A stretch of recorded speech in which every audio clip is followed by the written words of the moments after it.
arrêter définitivement la masturbation. Solution spirituelle. Tout d'abord, si vous êtes croyant, si vous êtes une personne qui veut suivre le droit chemin, je dois vous informer que la masturbation est quelque chose de mal, la masturbation est un péché. Mais pourquoi la masturbation est-elle un péché?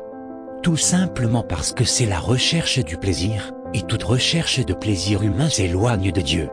Quand vous vous dirigez dans votre lit, que vous prenez un mouchoir, vous pouvez vous dire que vous avez déjà commis le péché. Et si vous vous dites que c'est trop difficile de résister à la tentation, qu'il faut se lâcher, comme ça on se sentira mieux après, je peux vous dire que vous avez tort, vous pouvez vivre sans vous masturber, même quand on a 18 ans. D'ailleurs, est-ce que vous avez cette sensation de culpabilité et de dégoût après que le jet soit sorti? C'est normal, c'est votre conscience, c'est pour vous dire que vous vous êtes éloigné du bon chemin. Maintenant qu'on sait que la masturbation est mauvaise pour votre vie spirituelle, pour votre relation avec Dieu, je vais vous aider à y résister, à lutter contre le diable qui attend seulement que vous craquiez. Il sait vous parler, il vous dit « Allez, c'est pas grave, je le fais aujourd'hui, je l'ai pas fait depuis 5 jours, c'est bien, je me sentirai mieux après, toute façon c'est pas si grave, je suis jeune, je peux le faire. » Petite parenthèse avant de vous dire comment résister, la masturbation est un piège, un cercle vicieux, et un poids lourd à porter, parce que plus vous vous masturbez, plus vous avez envie de trouver du plaisir en le faisant, et vous serez jamais satisfait, alors vous voudriez recommencer pour que la prochaine fois, le plaisir soit meilleur. La meilleure solution est d'arrêter.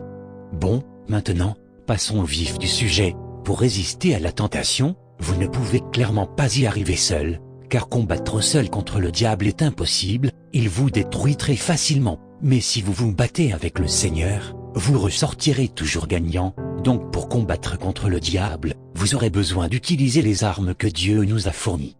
Tout d'abord, l'arme la plus puissante est la prière. Cela peut paraître vraiment banal, mais la prière est une arme vraiment très puissante, car c'est votre moyen de communication avec le ciel, avec Dieu. On peut considérer ça comme le Facebook de Dieu.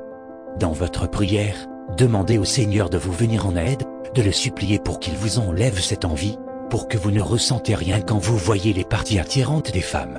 Si votre prière est sincère et fervente, et que vous faites aussi des actions de grâce, alors Dieu sera parmi vous et votre combat sera gagné pour aujourd'hui. Mais attention, le lendemain vous devez faire la même chose car l'envie va revenir. En somme, vous devez prier à chaque fois que vous sentez votre envie revenir. Cela peut être 1 fois par jour, 2 fois, 10 fois. Mais sachez que quand Dieu est là, le combat est gagné, et le diable vous laisse en paix. Maintenant, une autre alternative à la prière, c'est les musiques d'adoration. Vous pouvez trouver sur YouTube des musiques d'adoration et louanges qui vous rapprochent du Seigneur et vous éloignent de l'envie de se masturber. Je vous conseille les adorations de Yvan Castelnau, un pasteur excellent. Ces paroles sont les paroles de Dieu en personne. En résumé, pour lutter contre la masturbation, vous devez lutter contre le diable. Et pour lutter contre le diable, vous devez vous tourner vers Dieu pour qu'il combatte avec vous. À présent, vous pouvez appliquer ce que je vous ai dit. Et le petit conseil que je peux vous donner, c'est de regarder cette vidéo à chaque fois que vous sentez que votre envie de vous masturber est intense, que vous êtes sûr que vous allez craquer dans l'heure qui suit. En tout cas, si vous réussissez à ne pas le faire pendant au moins 7 jours, après 2 semaines, après 1 mois, vous aurez gagné. Mais je dois vous avertir que le combat est difficile, mais vous devez lutter, mais surtout lutter avec le Seigneur. N'oubliez pas de vous abonner, aimer la vidéo et partagez-la avec vos amis qui peuvent avoir le même problème. Merci d'avoir regardé la vidéo et à très bientôt pour une nouvelle vidéo. N'hésitez pas à laisser un commentaire.